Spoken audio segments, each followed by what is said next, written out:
Good morning, everyone, and welcome. It is Super Bowl week. That means it's football's premier time in the world, and no better person to come on to talk about football than the founder and CEO of Garuda Lions FC with my partner in enlightenment, Blaine Bartlett, the double B, BlaineBartlett.com. Blaine, I'm here at the Super Bowl in Las Vegas, right? But our friend is in Indonesia, celebrating a different kind of football, but with a purpose. And we were super excited to have Frank Amadio on. Thank you for joining us, Frank. Thank you very much, David. Thank you, Blaine. Thanks for having me. Appreciate it. Yeah, looking forward to the conversation. I'm a bit confused. Should I say football or should I say soccer for you guys? Because that's what we're gonna get.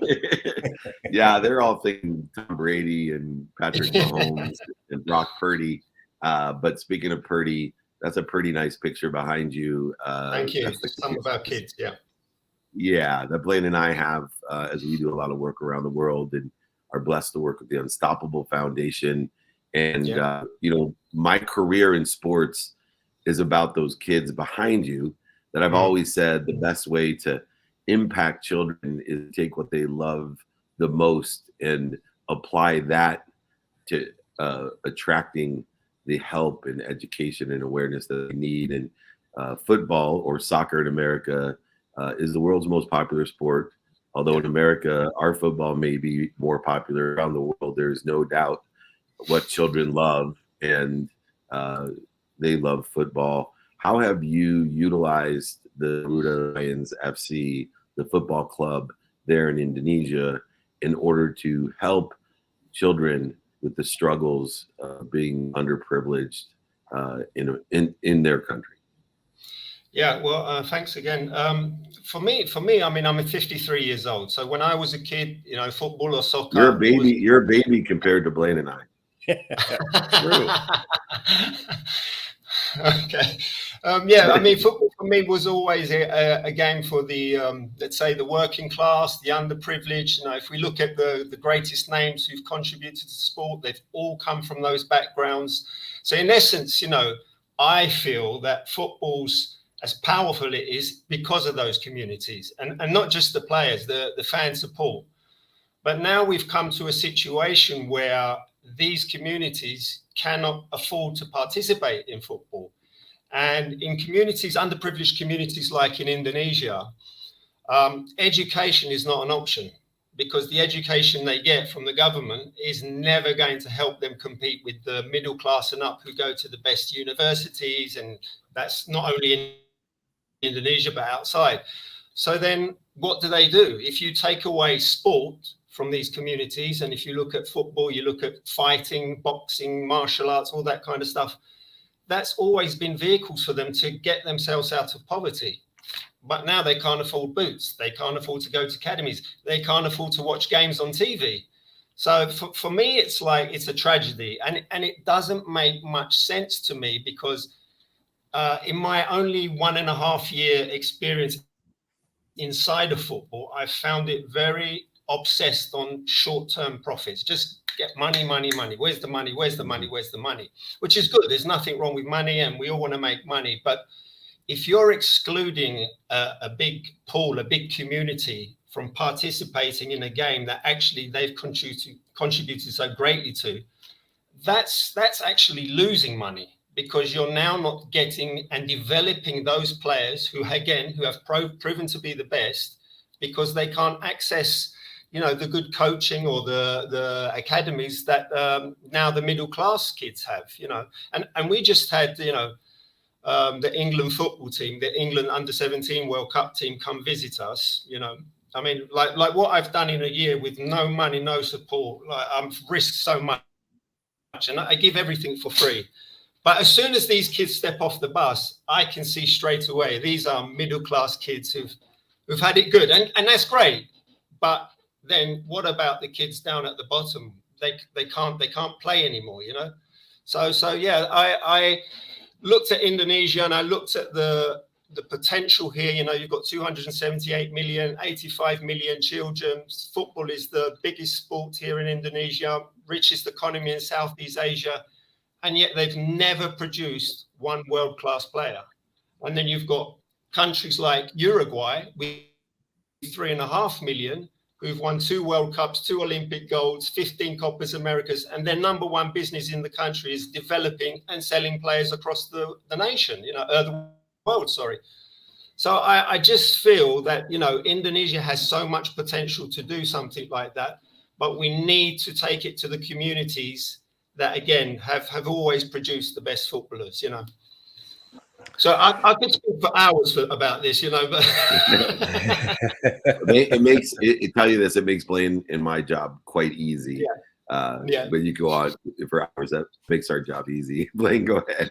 Yeah, no, the notion of being on the right path, and this is, I mean, where you've landed right now is a passion for you. And the thought of being on the right path, people think, well, if I land on the right path, it's just going to be easy because I'm doing what I'm supposed to do. But the right path is always accompanied by an uphill climb.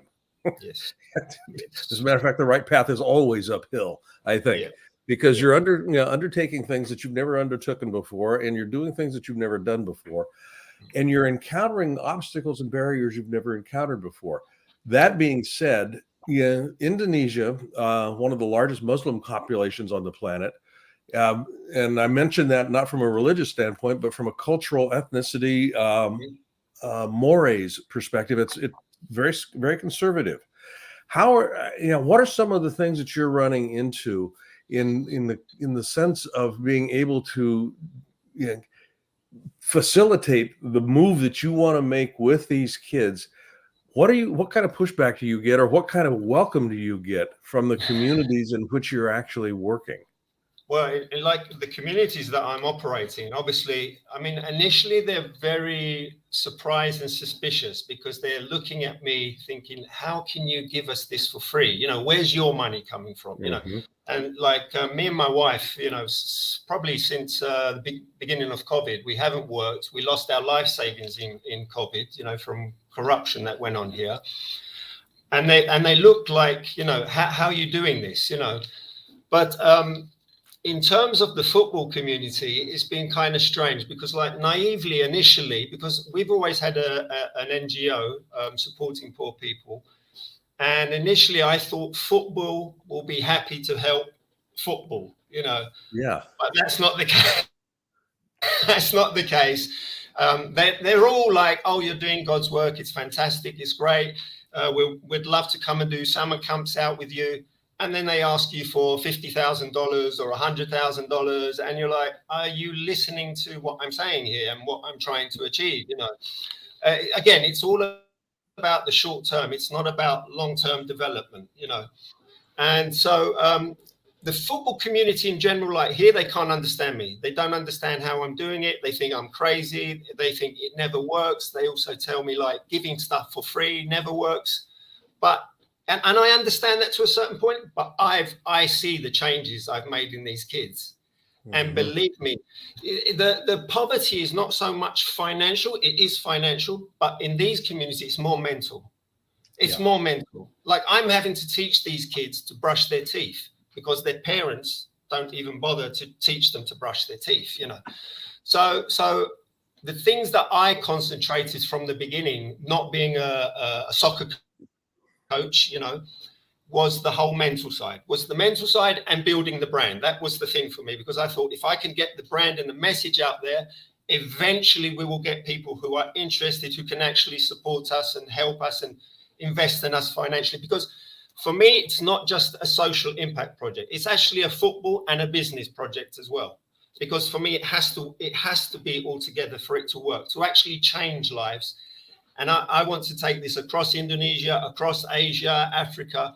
You need the money. You need to generate the money as well. So, again, a lot of suspicion, but slowly, because I've been on TV and newspapers, and like we've had the Premier League teams from Asia come and visit us, England teams coming. Again, just me contacting. I think David, one of his advices I've heard was just ask for help.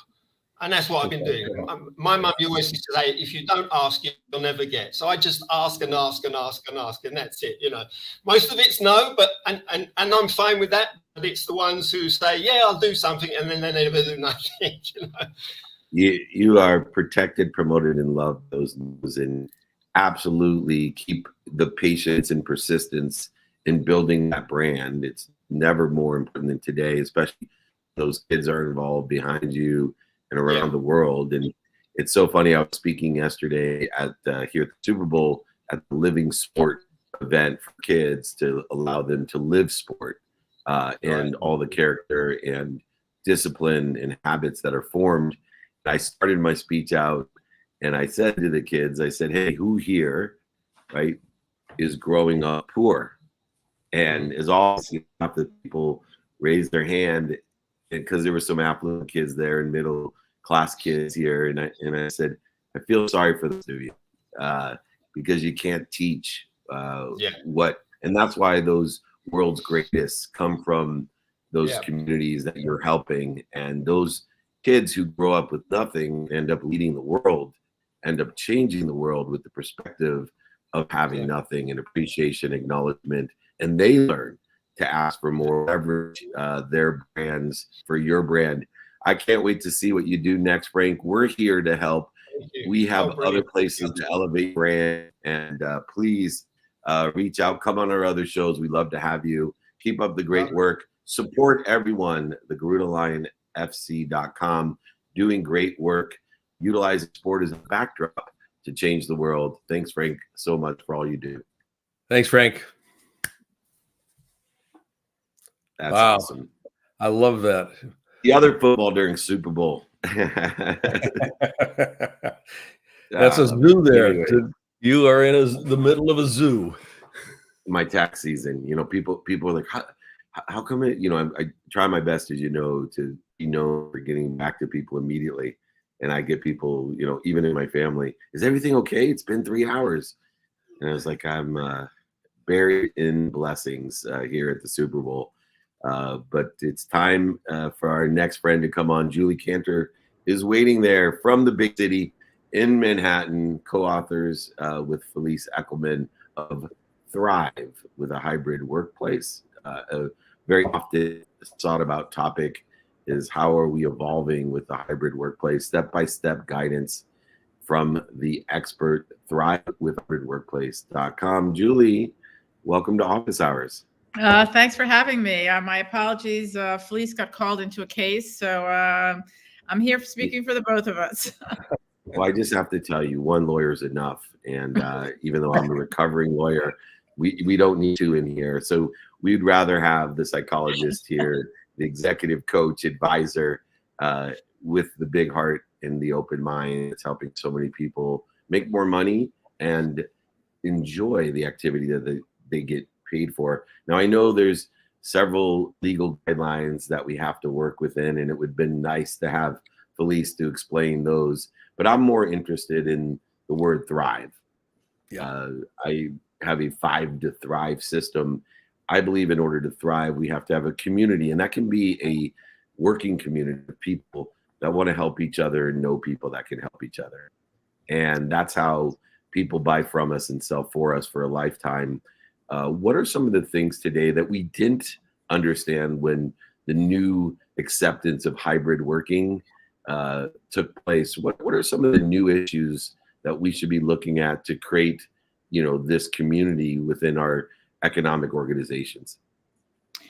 I mean, David, you said it really well. I mean, one of the third or fourth words you said after in terms of thrive is connecting. My word for it in our world is building interpersonal glue. And what I've seen happen, so I don't have to sell you about the need to connect, right? We're already there. But what happened with hybrid and we went into lockdown is this ability to connect. Really, we just lost all those abilities, right? I contend the Great Resignation happened because I wasn't connected. If I didn't really like you, and you were my boss, I could send you I didn't even have to look at you. I could send you a 2-word text that said I quit.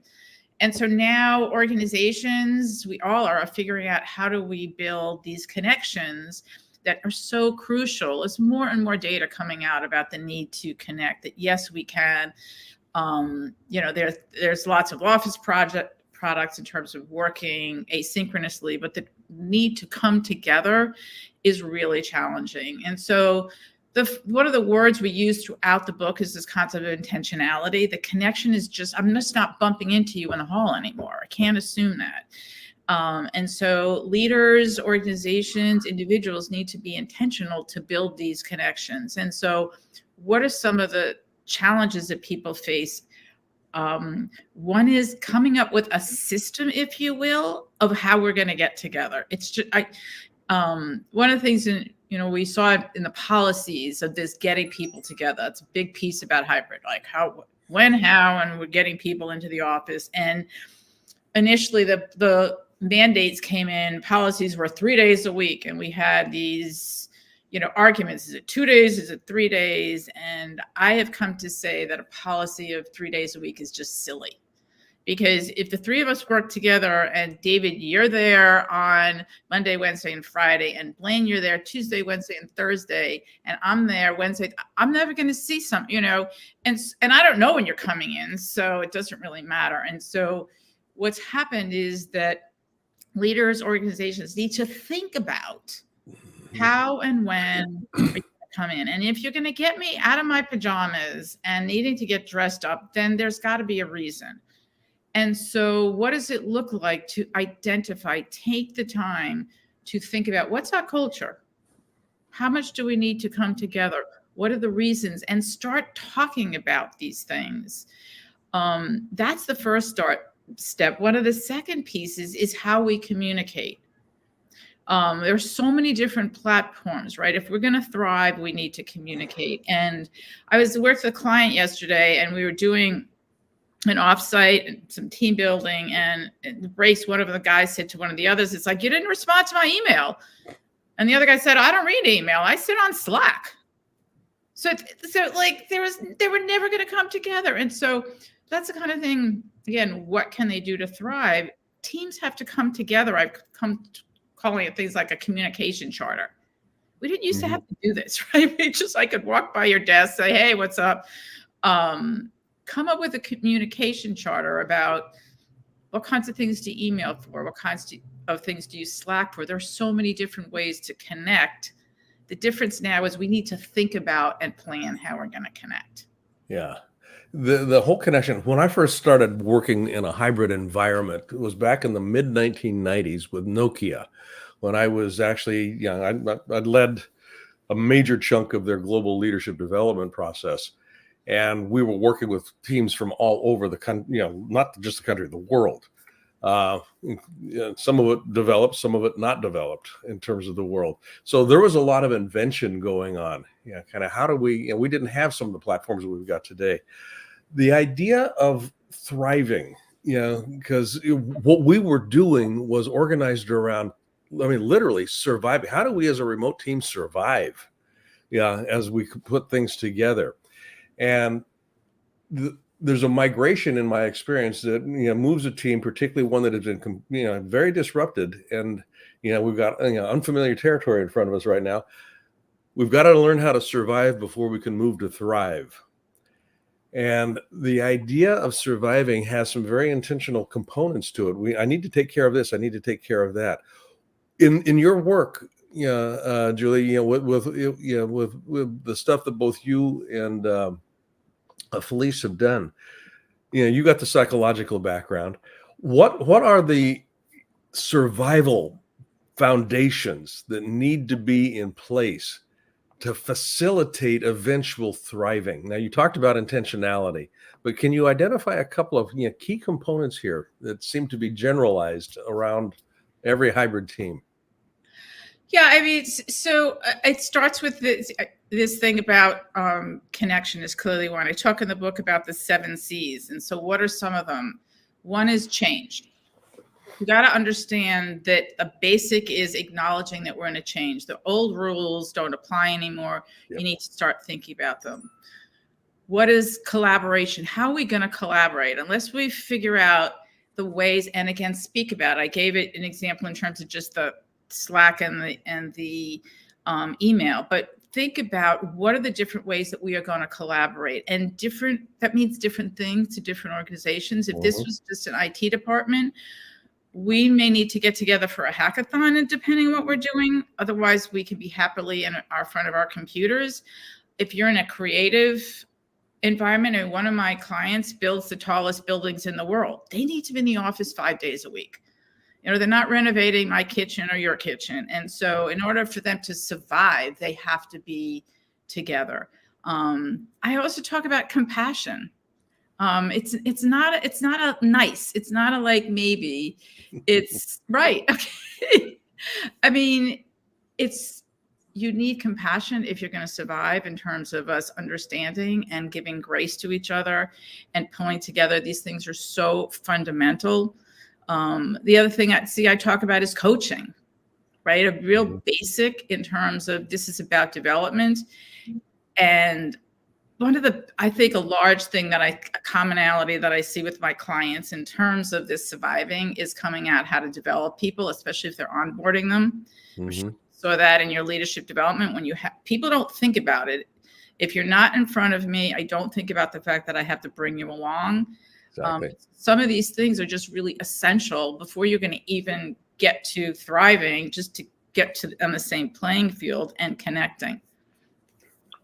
Julie, my mentor there, Blaine Bartlett, talks about this coordinated collaborative movement, which you have discussed. And I think there needs to be, why I love this book and encourage everyone who's experiencing on any side of the hybrid workplace experience to find a step-by-step procedure. Because, the two things that are really lacking in America, and we're only saved by technology in my personal experience, that if we didn't have just incredible technology, America would suffer, because we are not engaged and we are not productive.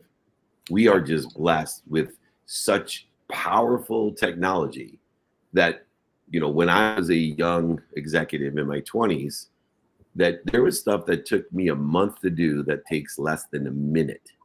And we're cheating our country and our world because we are not engaged and we are not productive, because we don't have a step-by-step procedure for the coordinated collaborative movement. And that's why this book, Thrive with a Hybrid Workplace, is so important. I suggest everyone go to Thrive with a Hybrid Workplace, no matter what side of that experience you're on. If you want to be more engaged, more productive, I promise you 3 things will happen. You will make more money, you will help more people, and you will have more fun. You tell Felice we didn't miss her. We had one lawyer, that's enough. And we will see her in New York. We'd rather see her at a dinner, and I'll give her a big hug. But all we needed was Julie Kantor to provide us the awareness and enlightenment on how to have fun in the workplace. Thank you so much. We'll see you soon. Thank you so much for having me. Have a great day. Thank you, Julie. Take care. Great book. Great job. Wow. Love that. I love how I can take all the lessons I've learned from you, Blaine. And as we have some of the greatest guests in the world coming on, it's an applied knowledge, kind of like Einstein applied mathematics to a theoretical physics that changed the world. I applied Blaine Bartlett to my own theories, which hopefully will help change the world as well. Well, I lied to everyone, and I did it on purpose. I apologize. But we're going to bring on a lawyer. So now we're going to have to suffer. There you go. 2 lawyers. But you're stacking the deck against me here. Exactly. What he's much more than a lawyer, although he's one of the leading lawyers in Nashville, Tennessee. He's an extraordinary entrepreneur, an executive producer, and investor himself. Lyndon Derrickson, how are you? And welcome to Office Hours. I'm doing great, Dave. Thanks for having me. This is very exciting. I've always wanted to be on the show, so really appreciate you having me. Yeah. Well, we appreciate it. Now, super excited because I get so many questions about sports agency and entertainment, and I've utilized, without ever practicing, even though that's the bar like mommy wanted me to, I've utilized the skills, the knowledge, and desire that I learned in law school. And I think I went to one of the best schools in the world, the most balanced one that I've seen. And it was probably one of the best decisions next to marrying my wife that I had made in my life, going to Tulane Law School. And yet I've never practiced law, but I've used the skills, the knowledge, and desire almost every day, not just to save money on my legal bills for all those lawyers that don't have character or morals, but more importantly, to apply what I learned in law school, including my sales system is based off of voir dire and cross-examination, a variety of things. What skills, what knowledge have you utilized to be, not only a terrific lawyer, which I'm not, but an entrepreneur, an executive producer, and investor? I think in law school, you obviously people that have a tendency to go to law school have a sort of a natural analytical brain, I think. But I think in law school, you definitely hone those skills, learning to analyze situations and opportunities and evaluating the potential risk, et cetera. So I think that's definitely a skill that I honed in law school that I've definitely applied to not only, law practice, obviously, but other opportunities with executive producing and other investments and stuff. So I'd say, honing in on those analytical skills for sure. Yeah, you've got a fairly wide portfolio in terms of where you actually focus on. But one that I'm interested in is your work in transition. When somebody's actually completing their career, either in sports or entertainment. What are the unique challenges that you find, Landon, in actually positioning them in many cases it's into a broadcasting position or something like that, where they're taking their innate knowledge that they've developed usually since childhood up through their professional career? What are some of the unique challenges that come into play there outside of negotiating the contract?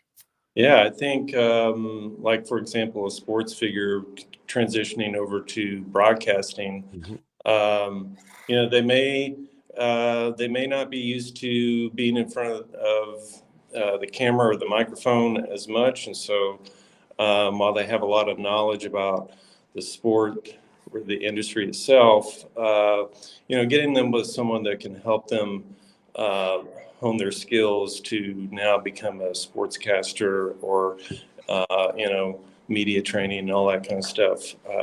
That's maybe, one of the unique challenges that you have there. And usually, if you've got somebody that's very a high performer in one area, they're going to apply what they've learned there to become a high performer in another area. That's kind of my experience. Mm-hmm. Yeah.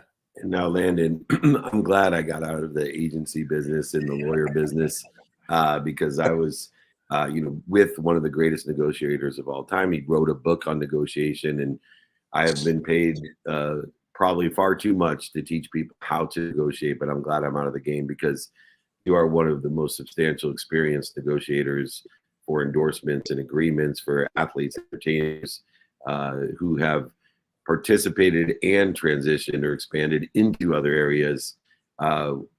In that idea of negotiation, why or how have you been so successful? Because I know your background and I know your personality. You don't have that, excuse me, but I forget the author's name. That's the key negotiator for hostages. And he has a great perspective, but I think it's a dangerous one because there's certain situations where you need to be scarce in negotiation. And when we're negotiating in a hostage situation, that is a very conflictual, scarce situation of exigency. But in the majority of negotiations, we have to implement a mindset that is much more abundant. And the greatest negotiators like yourself that I know in sports and entertainment actually are the antithesis of what a hostage negotiator does. They actually are the most abundant people with the mindset, the heart set, the hand set to let everybody win. what is your philosophy in negotiation that is you so successful? Well, I try to keep in mind that each side is going to need to have their own wins in every negotiation. Everybody's got to have something out of the deal. It can't be so one-sided that the other side just, at the end of the day, they're not getting anything out of it. So I feel like for me, in every negotiation, I try to keep in mind and try to find, I know obviously where my client wants to land, and I try to find, if we're having an area where we're butting heads, try to figure out a way that a unique way or a creative way where both sides can have what they want. In my experience, most of the time, if the other side feels like you're trying to, help them sort of win as well, you end up getting to yes quicker. Obviously, we have to, as lawyers, we have to advocate for our own clients' interests above all. But part of the interest of the client is also having a partner on the other side that's excited to pursue that venture after the deal is signed. Yeah. So, and one thing I've learned about you, Landon, is 100% of nothing is nothing. So if you're a key negotiator, you can create an illusion that everybody's winning, but advocate for your client in their best interest and get the deal done. That's what's in the best interest of all, and continues to live by adding value in a value add world. That's what Landon Derrickson does. If you're interested, he's releasing a new documentary as well in 2024. He is all over the place, and an entrepreneur and investor, one of the best businesses I know in the sports and entertainment space. Check him out in Nashville, Tennessee. He also provided one of the greatest evenings for my wife and I for charity at the Standard Club in Nashville, Tennessee. So I want to publicly thank you. It is one of the best times. I get the Super Bowl, and I wish I could go back to the Standard with Landon. That's how much fun I had. So thank you for everything you do. Please come on Blaine's show as well, and we have other places to put you. If you're looking for the best, that's Landon Derrickson. Thank you for joining us. thank you so much. Really, Thank you, Landon. Pleasure to meet you. pleasure to meet you. Take care. Great job. Yeah. All right, ladies and gentlemen, it is time to Hey. get to. We got a busy, an active day. You know where I'm off to, Blaine? I'm going to go meet a kid in my mind who I've known forever in the sports world. And, when you've been involved in something for 35 years, which you and I have a blessing of being involved certain for 35 years or more, you get to see these kids. And I spoke to these kids yesterday, and I saw the same thing in these 18 to 22-year-olds yesterday. I'm going to meet Al Guido. And Al Guido is the president of the San Francisco 49ers, who I knew in his 20s. And nothing makes my heart sing. I know the older you get, the better you were and the better they think you were. But there's nothing that makes my heart sing more than seeing a young man turn into a leader of one of the greatest organizations in sports of all time.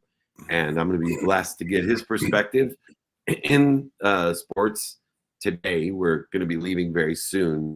And I just think about all the people. I hope you take as much of a joy. I hate to age you, but our age difference is the same as me and Al Guido. And I hope you take as much joy in the successes of the people that you've empowered over all these years as Absolutely. I do, because it's way better to see them succeed than for our own achievements. It's exponential in the joy of seeing it. And want to congratulate Al Guido for being the president of the 49ers and everything that he's doing for his community through sports as a backdrop to create social change. And the Niners are known for that. And what a kind leader he is. We should put him in our next Compassionate Capitalist book, because that's what he is. Blaine, What's your takeaway of the day? I love where you're going with that thread. It's the uplift that happens when you're actually paying attention. And if we take it all the way back to, a youth football team in Indonesia, and just being able to raise that and do it with no support initially. To just begin to live that, my life makes a difference, and I'm going to make it as a consequence of my life making a difference. I'm going to make a difference with somebody else. I think Felicity talked about that as well. No, not Felice. Let me ask you a question. You said Felicity. Is Felice? Felice. Is that right? Felice. Okay, yeah, good. I thought Felice. I had the name wrong for all the time. I was like, shit. No, it was Felice. It was Felice. Yeah. Yeah, both of them, and Landon also talked about this. Just that whole transition piece. So leaving people with the experience of increase. Finding a way to do that. How do I actually help somebody be more of who they are? Every one of our guests, in some way, shape, or form, have talked about that. And even you mentioned Chris Voss, not by name, but the hostage negotiator. That's you get to a point where people feel like they can win. And if it's a hostage situation, that's one thing. But if it's in another environment, these kids in Indonesia, they feel like they can win now, as opposed to being beaten down. So my takeaway has to do with leaving people with the experience of increase. Yeah, it's a blessing to know who you can help and who can help you to make any possibility a probability, and increasing the level of hope. Hope being something that incorporates wisdom and faith in a trajectory that aggregates, accelerates, compounds towards a divine direction of your better self.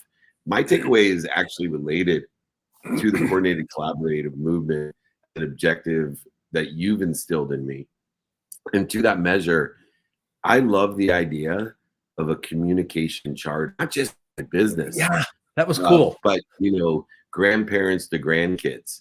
I know my mom had a huge disconnect with my daughters, and my whole family, because my mom wanted my kids to call her, and my kids don't call anyone, right? They Snapchat or DM or whatever. And until I could create a communication charter between my mom and my children, there was a disconnect of a very essential relationship that has impacted and influenced my life, not only my mom and my relationship, but my grandparents and my relationship, because we didn't need a communication charter. But I will suggest it's a huge takeaway that Felice gave me, aligned with coordinated collaborative movement that Blaine teaches, which is a necessity in this connection of creating a unified, abundant, infinite system. People who want to help each other and know people that help each other, that feed each other, that are highly relative to each other, and have an association that is coordinated and collaborated through a communications charter. So I want to thank Blaine Bartlett for that, and the takeaway of the day, BlaineBartlett.com. If you haven't noticed, utmost respect and gratitude for Blaine Bartlett, because he has changed my life. And I hope any achievements that he sees, that he takes credit for. And I am blessed to have him and his wife, Cynthia Kersey. Please support the Unstoppable Foundation. Go to the unstoppablefoundation.org. We're rocking and rolling to help and support and empower the world with unbelievable foundational principles, education and financial literacy, and health and food, and all the underlying, and especially water, things that make our lives better around the world. Blaine Bartlett, you make the world better. I look forward to every Thursday. Thanks for joining me. Thank you, buddy. Have a great day and enjoy your time at the big party. I will. Thank you so much. All right, ladies and gentlemen, Blaine Bartlett, BlaineBartlett.com. All right, we got a rock and roll. Al Guido's waiting for me. I'm super excited to meet with him. Come and join us. We were with Dr. Oz yesterday, Sean Merriman. We were with the incredible, unbelievable Donovan McNabb, who deserves to be in the Hall of Fame. We need a second Black quarterback in the Hall of Fame. Why not vote Donovan McNabb in, please? If you want to know where I'm going to be, we're going to be doing a meetup today at 5 p.m. at my favorite restaurant, the In-N-Out Burger. That's right here in Las Vegas. Go ahead and email me, David@dmeltzer.com. Go ahead and check in with our team. Find out, join our text community so you're alerted where we are going to be here in Las Vegas. If you're at the Super Bowl, swing by before the Super Bowl party. get a burger, come and join us with a little Ask Me Anything, a meetup in person, 949-298-205, or david@dmeltzer.com. Come and meet up today at 5 p.m. in Las Vegas at the In-N-Out Burger. We'd love to see you. Now, that's what it's all about. What else is it about? It's about being more interested than interesting, about being kind to yourself and doing good deeds. See you tomorrow at training or at meetup today. We are blessed. Have a great day.